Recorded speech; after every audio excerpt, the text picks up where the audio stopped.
সম্মানিত দিনী ভাই সকল, যিনারা এখন এদিক সেদিক ঘোরাফেরা করতেছেন, অযথা সময় বাইরে নষ্ট না করে আসুন দলমত নির্বিশেষে জান্নাতের বাগানে বসার চেষ্টা করি ইনশাআল্লাহ। হতে পারে আজকের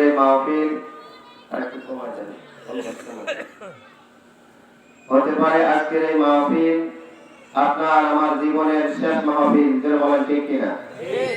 আমরা আবারও কোনদিন এই রহমতি বরকতি সামিয়ানা নিচে জান্নাতের বাগানে বসতে পারবো কিনা এর গ্যারান্টি আমরা দিতে পারবো না, ঠিক কিনা? জীবনের শেষ মাহফিল মনে করে হাজিরা দেই। হতে পারে আজকের এই মাহফিল আপনার আমার জীবনের শেষ মাহফিল। পড়েন আলহামদুলিল্লাহ।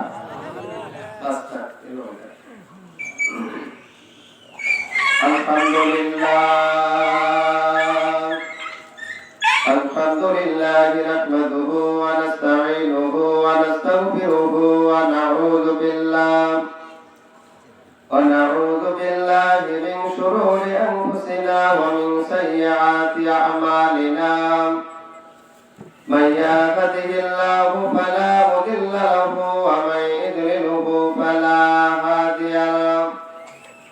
ওয়া নাশহাদু আন লা ইলাহা ইল্লাল্লাহু ওয়াহদাহু লা শারীকা লাহু ওয়া আশহাদু আন্না ওয়া সাইয়্যিদানা ওয়া নাবিyyana ওয়া হাবিবানা ওয়া মাওলানা মুহাম্মাদান আবদুহু ওয়া রাসূলুহু।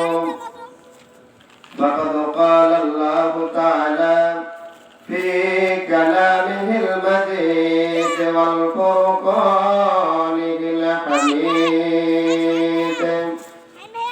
সকলে জবান খুলে পড়ুন আউযু বিল্লাহি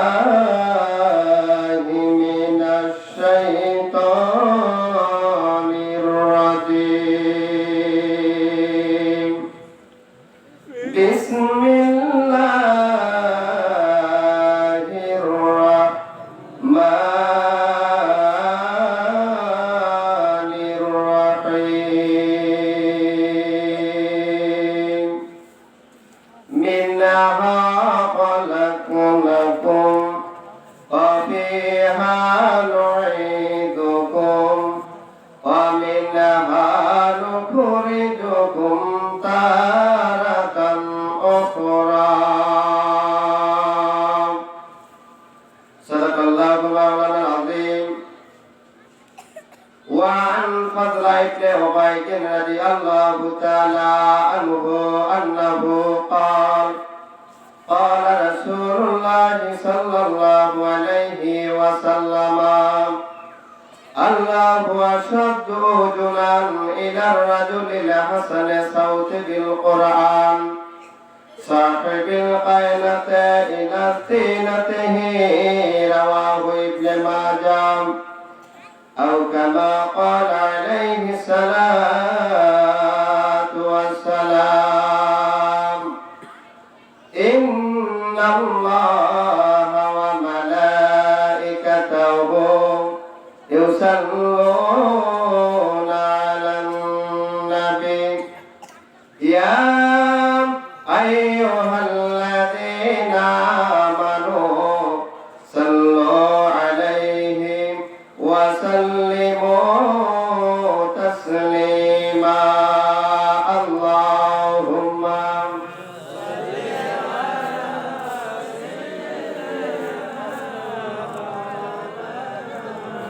وعلى آل سيدنا।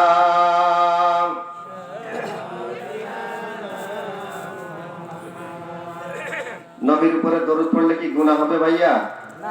কেউ কি ধরে নিয়ে যাবে? যে নবীর জন্য আল্লাহ রাব্বুল আলামিন সব কিছু তৈরি করেছেন, আলহামদুলিল্লাহ কোন মহাপতে সেই নবীর উপরে দরুদ পড়েন। আল্লাহুম্মা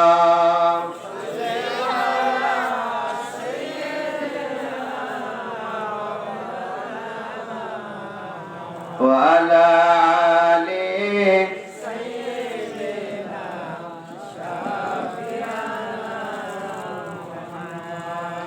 দুনিয়ার বুকে যাহার অন্তর নবীর জন্য কাঁদিল না,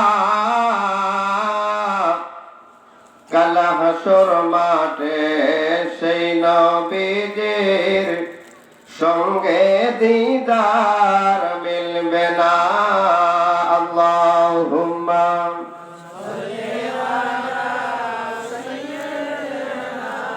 মাওলানা মুহাম্মদ ওয়া আলা আলি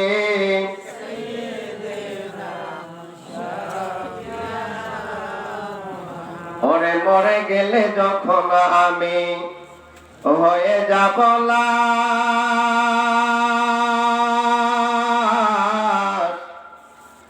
আত্মীয় স্বজন বন্ধু বান্ধব ছাড়িবে আমার পাশ।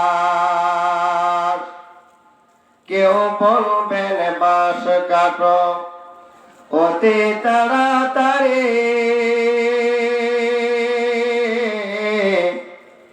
আবার কেউ বলবেন মাটি দিয়া যাব কখন বাড়ি গো, যাব কখন বাড়ি। ওরে আজ আমি জীবিত বলে সবাই আমার আপন,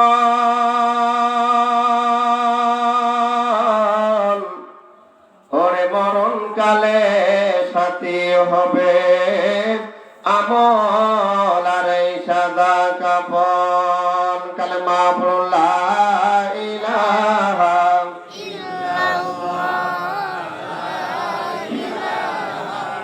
লা ইলাহা ইল্লাল্লাহ,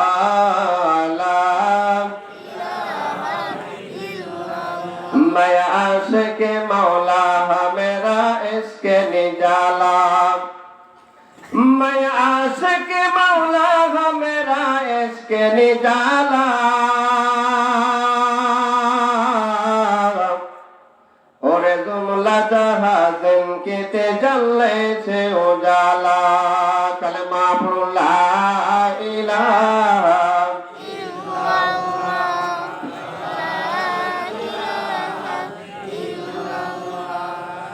ला इलाहा।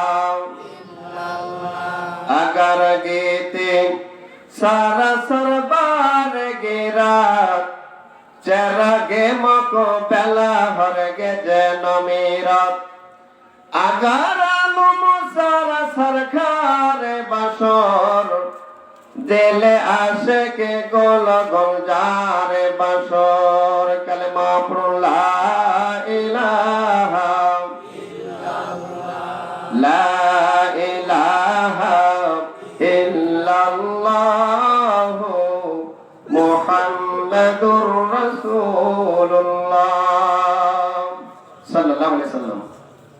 আলহামদুলিল্লাহ, ঐতিহ্যবাহী নওগাঁ জেলার সাপাহার উপজেলার ভিওইল গ্রামবাসীর যুব সমাজ কর্তৃক আয়োজিত ইসালে সোয়াব ও দোয়ার মাহফিলের সম্মানিত সুযোগ্য সভাপতি মহোদয়, সহসভাপতি বৃন্দ, বিশেষ অতিথি বৃন্দ, দিগার উলামায়ে কিরাম, দূর দূরান্ত থেকে আগত ইসলাম প্রেমিক, কোরআন প্রেমিক, রাসূল প্রেমিক, ওলি প্রেমিক মুসলমান ভাই ও বন্ধুগণ, পর্দার আড়ালে অবস্থানরত শিক্ষিতা, সুশিক্ষিতা, সর্বগুণে গুণান্বিতা, আবেদা, সালিহা, জাকিয়া, মুবিনা, সেলিনা, আকলিমা, তাসলিমা, মুসলিমা, শামিমা, মা ও বোনেরা, সবার প্রতি আন্তরিক সালাম।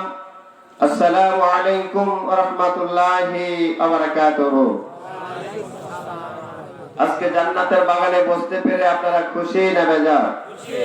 কারা কারা খুশি নয় হাত তুলে দেখান, লিল্লাহি তাকবীর। অনেকে হাত তুলেছে, ওনারা খুশি নয়। যে সমস্ত বাবাজি ভাইজান হাত তুলেছে না বুঝেই তুলেছে, ঠিক কিনা? আর যারা তোলেননি বুঝেই তোলেননি, আল্লাহ তাআলা আজকে দুই দলকেই কবুল করুক, বলেন আমিন। তাহলে জান্নাতের বাগানে বসতে পেরে আমরা অবশ্যই খুশি, জোরে বলেন ঠিক কিনা?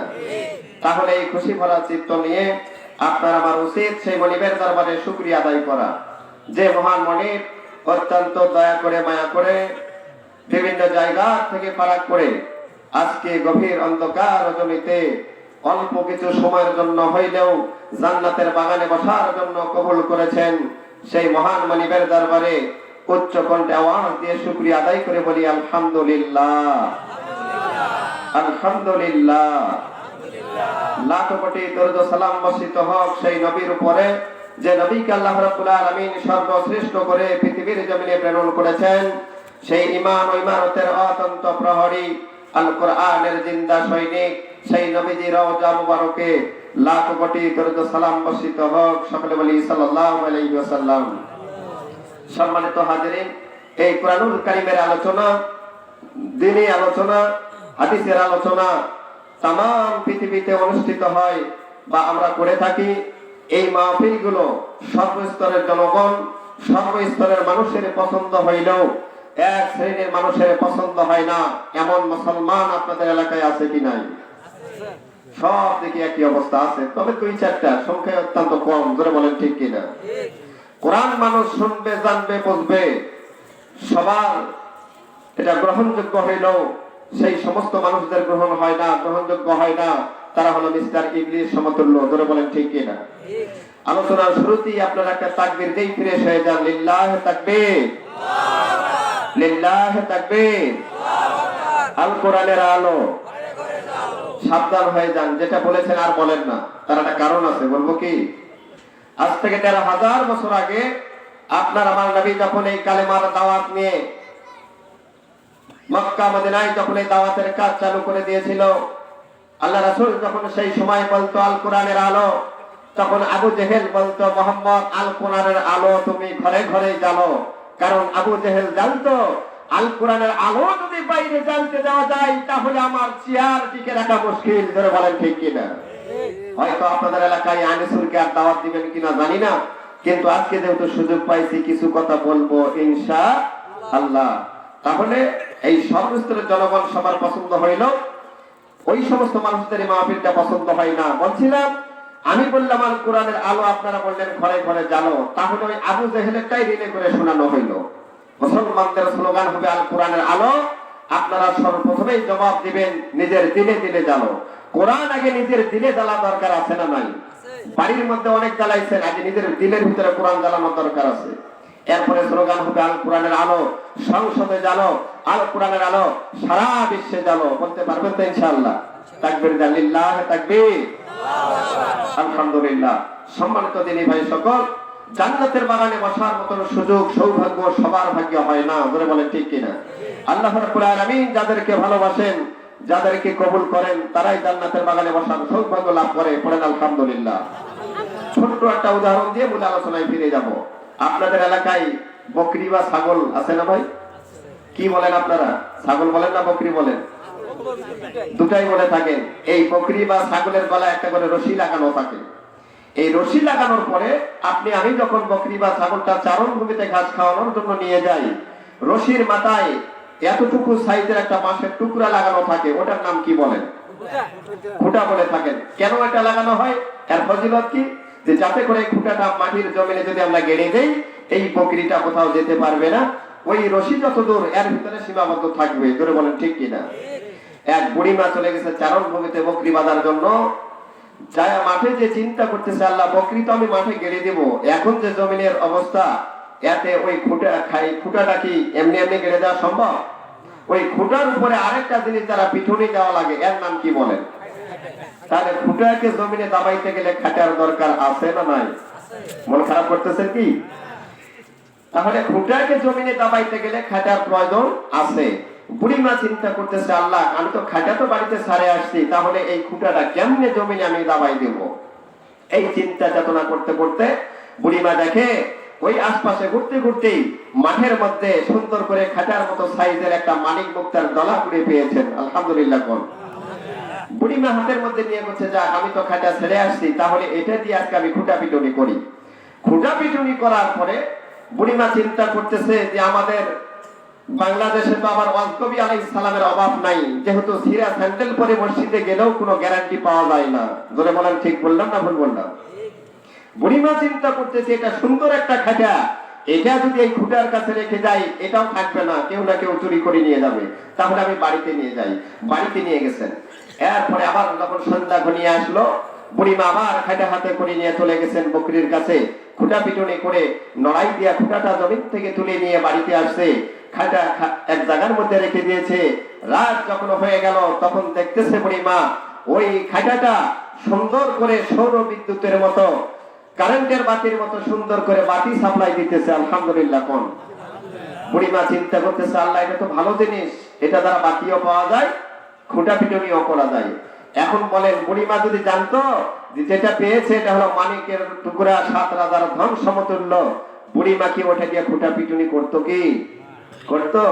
কোথায় যে লুকিয়ে রাখতো আল্লাহ তাআলাই ভালো জানে। ধরে বলেন ঠিক কিনা? আজ আমরা এই রহমতি বরকতির শামিয়ানার নিচে আপনি আমি বসেছি। জান্নাতের বাগানে বসলে যে মান মর্যাদা, জান্নাতের বাগানে বসলে যে লাভ, আজ আমরা বুড়ির মতো আমরা বুঝি নাই। বুড়ি যেমন করে মানে মুক্তার ডলার মূল্য বোঝে নাই, এই জন্য খুঁটা বিজমি করতেছে। আজ যদি আমরা জনগণ কুরআনুল কারীমের মাহফিলের মর্যাদা আমরা বুঝতাম, জানতাম, লাভ কি যদি বুঝতাম, টিকিট দিতে হইলেও আজ আমরা মাহফিলে বসে যেতাম। জোরে বলেন সুবহানাল্লাহ। আজ বুড়ির মতো অবস্থা হয়ে গেছে আমাদের, তাই খুঁটা পিটুনি করতেছি আমরা বুঝতেছি না। জোরে বলেন, কথা ঠিক বলছি না ঠিক? সম্মানিত দিনী ভাই সকল, আলোচনা দীর্ঘায়িত করব না।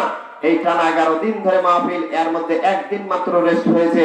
গত রাত্রেও মাহফিল করেছি ধামরহাটে, আগামীকালকেও মাহফিল আছে, বৃহস্পতিবারও আছে। আপনারা দোয়া করবেন আল্লাহ রাব্বুল আলামিন হায়াতের জিন্দেগিতে যাতে করে এই গোলামকে, এই কালেমার দাওয়াতকে সারা বিশ্বে পৌঁছানোর তৌফিক দান করে, পাশাপাশি শ্রোতা মণ্ডলী এবং আমাকে সব আমল করার জন্য আল্লাহ পাক কবুল করে। সবাই বলেন আমিন।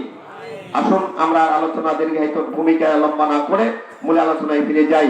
আমি আপনাদের সামনে কুরআনুল কারীম থেকে যে আয়াতে কারিমা তেলাওয়াত করেছি, মিনহা খালাকনাকুম ওয়া ফিহা নুঈদুকুম ওয়া মিনহা নুখরিজুকুম তারাতান উখরা। এই আয়াতে কারিমাগুলো আমরা কখন তেলাওয়াত করি?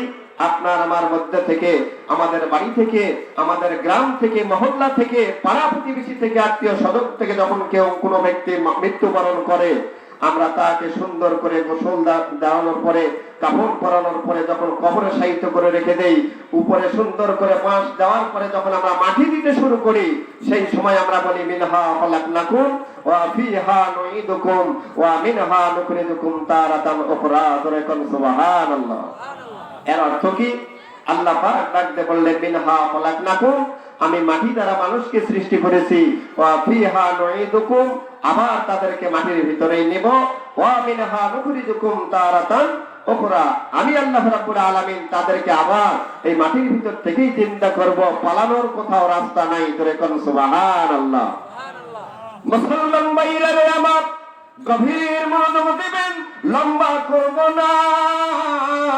শুধুমাত্র টাচ এন্ড পাস পেন্টেডিশন হুইসেল ভাই, মেল ট্রেন যখন যায়, ছোট ছোট স্টেশন গুলোতে মেল ট্রেন যেমন করে দাঁড়ায় না, শুধুমাত্র হুইসেল দেয় আর চলে যায়।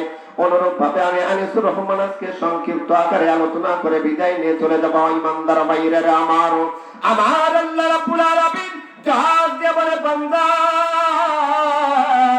কামান কুমার দিলতাসি, ডাক্তার মাস্টার কন্ট্রাক্টর হেল্পার তাসার জুয়ারু মদারো মসারো রাজরানী চাকরানি ফকরানি, পথে পড়ে থাকা আমরা কাঙ্গাল কাঙ্গালিনী, জাতি ধর্ম বর্ণ নির্বিশেষে আমি আল্লাহ রাব্বুল আলামিন যাদেরকে পৃথিবীর জমিনে আমি আল্লাহ তাআলা পাঠায় দিলাম, সমস্ত দুনিয়ার মানুষগুলো ধাঁধা করে যখন জাহান্নামের রাস্তা তারা বেছে নিল, জান্নাতের রাস্তা ছেড়ে দিল, অসভ্য মানুষগুলোকে সভ্যতার পথে আনার জন্য, অভদ্র মানুষগুলোকে আমি আল্লাহ তাআলা ভদ্রতে রূপান্তরিত করার জন্য, অন্ধকার শূন্যের মধ্যে পড়ে থাকা মানুষগুলোকে আমি আল্লাহ রাব্বুল আলামিন আলোর পথ দেখার জন্য, আমি আল্লাহ রাব্বুল আলামিন আমার সদর দপ্তর পরিষদের পার্লামেন্টের সিদ্ধান্ত অনুযায়ী আমি আল্লাহ তাআলা পৃথিবীর জমিনে দুইটা নিয়ামত, তুই দুইটা বরকত আমি আল্লাহ রাব্বুল আলামিন পাঠায় দিলাম, তোরে কোন সুবহানাল্লাহ।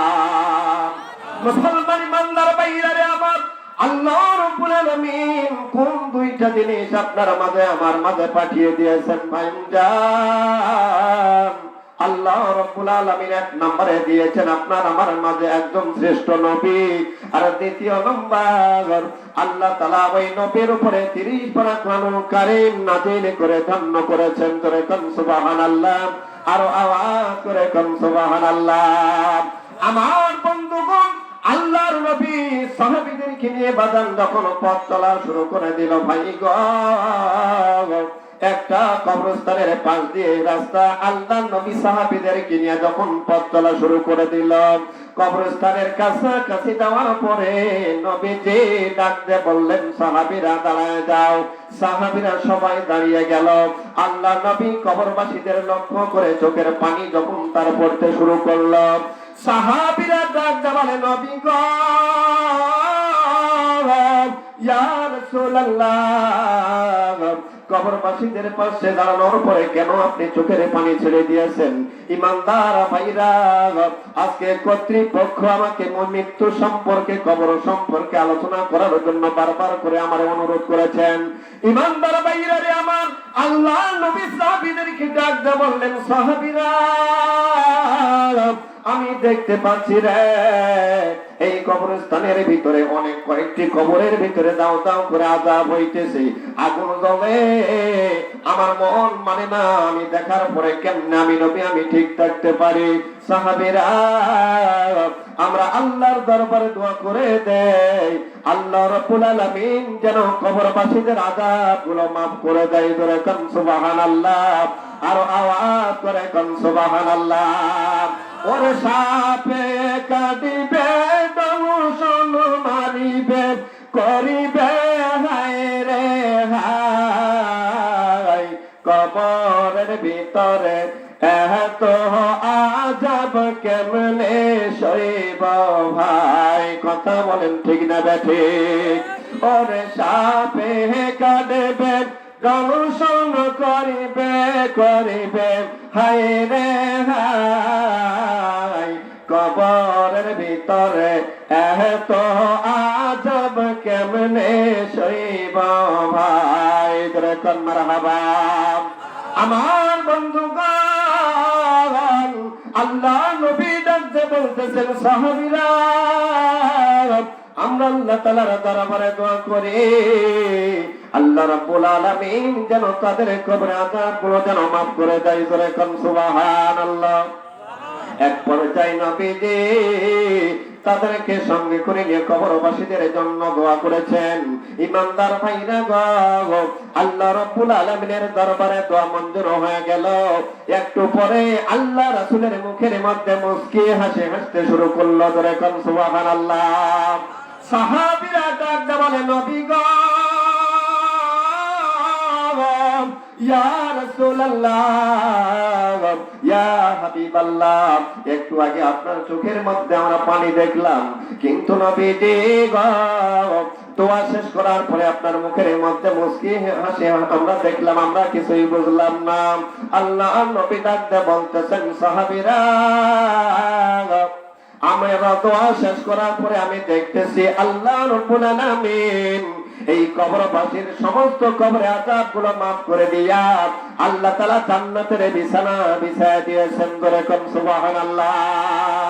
ইমানদার ভাইরা, আল্লাহ নবী সাহাবীদেরকে নিয়ে আবার পথ চলা শুরু করলেন। আবারও যেতে যেতে একটা কবরস্থানের পাশে দিয়ে রাস্তা কবরস্থানের পাশে চলে গেলেন। যেতে আল্লাহ নবী আবার ডাক দিয়ে বললেন, সাহাবীরা দাঁড়ায় যাও। সাহাবীরা দাঁড়াইলো। আল্লাহ নবী অনুরূপ ভাবে চোখের পানি ছেড়ে দিয়ে কান্না শুরু করে দিলেন। সাহাবীরা ডাক দিয়ে বলতেছেন, নবীজি গো, আজকেও তো আপনি অনুরূপ ভাবে কান্না শুরু করলেন, তার কারণ আল্লাহ নবী ডাক দিয়ে বলতেছেন, সাহাবীরা আমি দেখতেছি কয়েকটা কবরের ভিতরে আগুন জ্বলতেছে, আযাব হইতেছে। আল্লাহ নবী ডাক দিয়ে বলেন, সাহাবীরা সবাই দাঁড়িয়ে যাও, আমরা সবাই এই কবরবাসীদের জন্য আল্লাহর দরবারে দোয়া করব। ধরে কোন সুবহানাল্লাহ। মুসলমান ভাইরা, সংক্ষেপ করে বলে দিলাম বাজান, এক পর্যায়ে দোয়া করেছেন, কিন্তু দোয়া শেষ করার পরে নবীজির কান্না আরো বেড়ে গেল। সাহাবীরা ডাক দেওয়ারে, নবী গো, ওই কবরস্থানে আমরা দোয়া করলাম, দোয়া শেষ করার পরে আপনার মুখের মধ্যে মুস্কি হাসি দেখেছি ইয়া রাসূলুল্লাহ, কিন্তু এই কবরস্থানে দোয়া শেষ হওয়ার পরও আপনার চোখে কেন পানি? আল্লাহ নবী ডাকতে বলতেছেন, সাহাবীরা শোনো শোনো, আমরা দোয়া করেছি, কবরে আযাব আল্লাহ তাআলা মাফ করেছে, কিন্তু একটা কবরের আযাব আল্লাহ রাব্বুল আলামিন এখন পর্যন্ত বন্ধ করে নাই। ইমানদার ভাইরা, নবীজি কান্না শুরু করলো, আমার সাহাবীদেরকে ডাক দিয়ে বলল, সাহাবীরা তোমরা কি বলতে পারো রে, ওই যে সামনে দেখা যায় ওই কবরটা কোন ব্যক্তির কবর? সাহাবীরা ডাক দিয়ে বললেন, নবীজি আমাদের তো স্মরণ নেই কোনটা কার কবর। মুসলমান ভাইরা গো, আল্লাহ নবী ডাক দিয়ে বলে, সাহাবীরা এই কয়েক গ্রাম আশপাশে যে গ্রামগুলি আছে, এই কবরস্থানে যেই গ্রামের মানুষগুলোকে দাফন করা হয়, ও সাহাবীরা তোমরা ঘোষণা করে দাও, যাদের মাতা পিতা আত্মীয় স্বজন ছেলে সন্তান মেয়ে সন্তান মারা গেছে, তারা যেন আপন আপন কবরের পাশে এসে দাঁড়িয়ে জিয়ারত করে। জোরে কোন সুবহানাল্লাহ।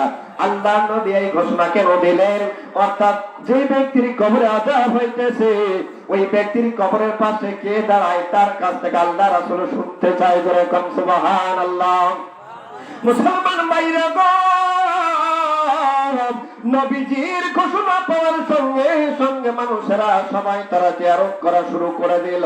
একদিন চলে যায়, 2 দিন চলে যায়, আল্লাহ নবী ডাকতে বলেন, সাহাবীরা আমি যেই কবরটা তোমাদেরকে দেখে দিয়েছিলাম, ওই কবরে কেউ কি দাঁড়ায় নাই? বলে না না। বলে খেয়াল করো, 3 দিনের মাথায় একটা বুড়ি মা লাঠির উপরে ভর দিয়া ঠিক মতো হাঁটতে পারে না, ন্যাংড়াইতে ন্যাংড়াইতে লাঠির উপরে ভর দিয়া ওই কবরের কাছে দাঁড়িয়ে গেছেন। ধরে কোন সুবহানাল্লাহ।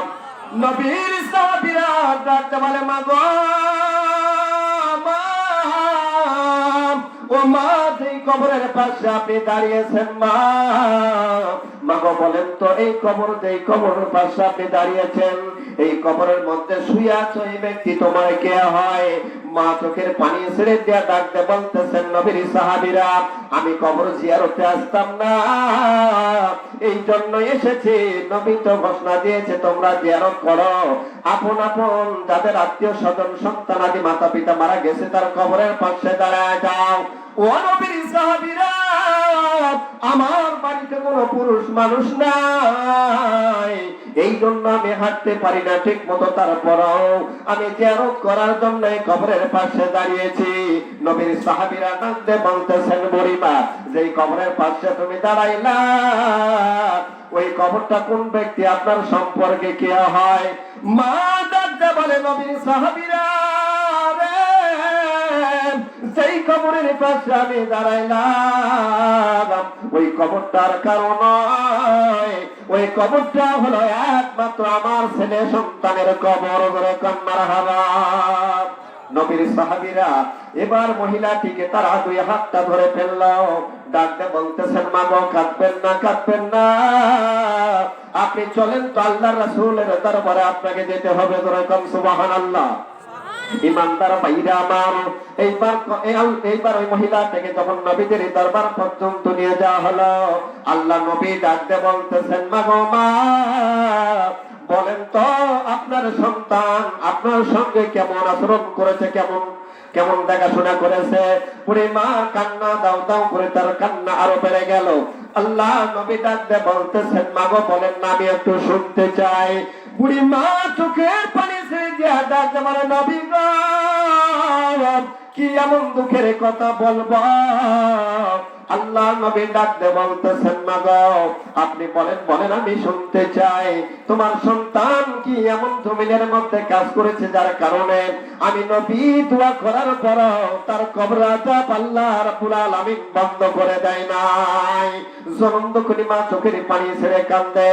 আল্লাহ নবী ডাকতে বলতেছেন, ওরে মা আপনি মেহেরবানি করে আপনার সন্তানকে মাফ করে দেন।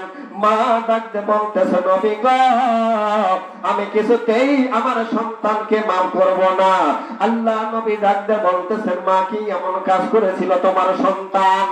আল্লাহ নবীর সামনে বাবা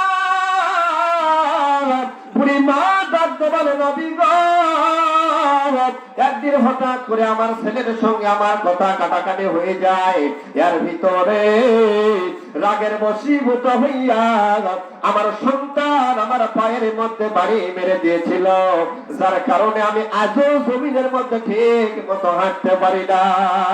ওগো নবীজি ইয়া রাসূলুল্লাহ শুধুমাত্র আপনার কথা রাখার জন্য জিয়ারতের উদ্দেশ্যে আমি ওই জায়গার মধ্যে আমি হাজিরা দিয়েছিলাম।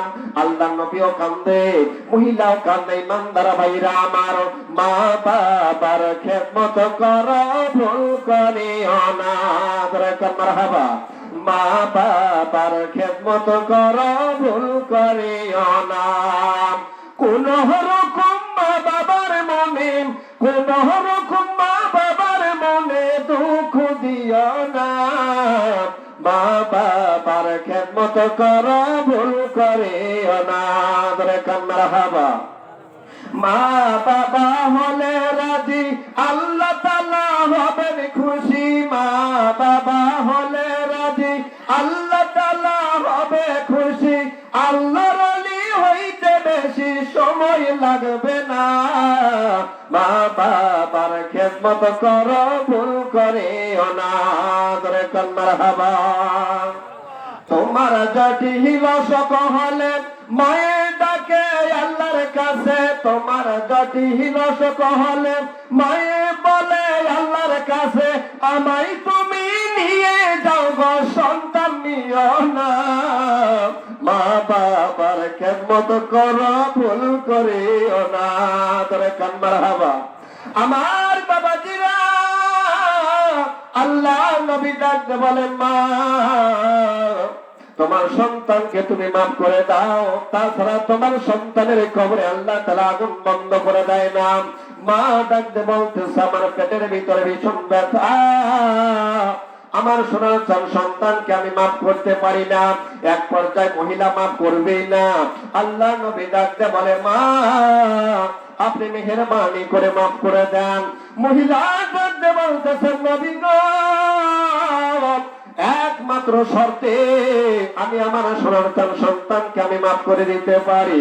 আল্লাহ নবী ডাকতে বললেন মা গো বলো বলো কি শর্ত চাও তুমি আমার কাছে, তাও তোমার সন্তানকে তুমি মাফ করো। আল্লাহ নবীর সামনে মহিলাটা ডাকতে বলতেছেন নবীজি গো কাল কিয়ামতের দিন আপনি যদি আমাকে সুপারিশ করে জান্নাতের মধ্যে দিয়ে দিতে পারেন তাহলে আমি আমার সোনার সন্তানকে আমি মন থেকে মাফ করে দিব। সুবহানাল্লাহ। আল্লাহ নবী ডাকতে বলে বুড়ি মা আমি তোমাকে বলে দিলাম আমি তোমাকে সুপারিশ করবো, তুমি মন থেকে মাফ করে দাও। বুড়িমা এবার যখন মাফ করে দিয়েছে বুড়িমা বাড়িতে চলে গেল। পরের দিন সকালে নবীজি দেখে ওই সন্তানের কবরে আযাব আল্লাহ তাআলা মাফ করে দিয়া জান্নাতের বালাখানা বানায় দিয়েছেন। করে কোন সুবহানাল্লাহ। আর আওয়াজ করে কোন সুবহানাল্লাহ। কালেমা পড়ুন লা ইলাহা ইল্লাল্লাহ লা ইলাহা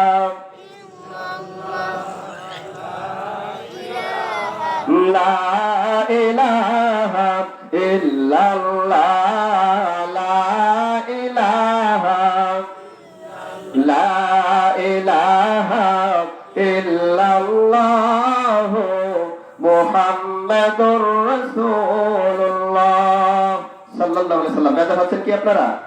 তাকবীর ফ্রেশ লিল্লাহ তাকবীর। তাহলে মা বাবার খেদমত দরকার আছে না নাই? হুজুর আকরাম সাল্লাল্লাহু আলাইহি সাল্লাম দরবারে বসা এক সাহাবী কাঁদতে কাঁদতে এসে বলে ইয়া রাসূলুল্লাহ আমি এত বড় গুনাহ করেছি আল্লাহ রাব্বুল আলামিন মনে হয় আমাকে maaf করবে না। বলে কি গুনাহ করেছো? পাহাড় পরিমাণে গুনাহ করেছো? যুবক ডাকতে বলে ইয়া রাসূলুল্লাহ তার চেয়েও বেশি হইতে পারে। বলে পানি যতগুলো পৃথিবীতে যতগুলো পানি আছে ওই পরিমাণে গুনাহ করেছো? বলে ইয়া রাসূলুল্লাহ তার চেয়েও বেশি হইতে পারে। আল্লাহ রাসূল ডাকতে বললেন, ও যুবক, তুমি কি পরিমাণে কি গুনাহ করেছো, কি কাজটা তুমি করেছো, একটু তাড়াতাড়ি করে বলো। যুবকটা ডাকতে বলে, ইয়া রাসূলুল্লাহ, ইয়া হাবিবাল্লাহ, এই মক্কা মদিনাতে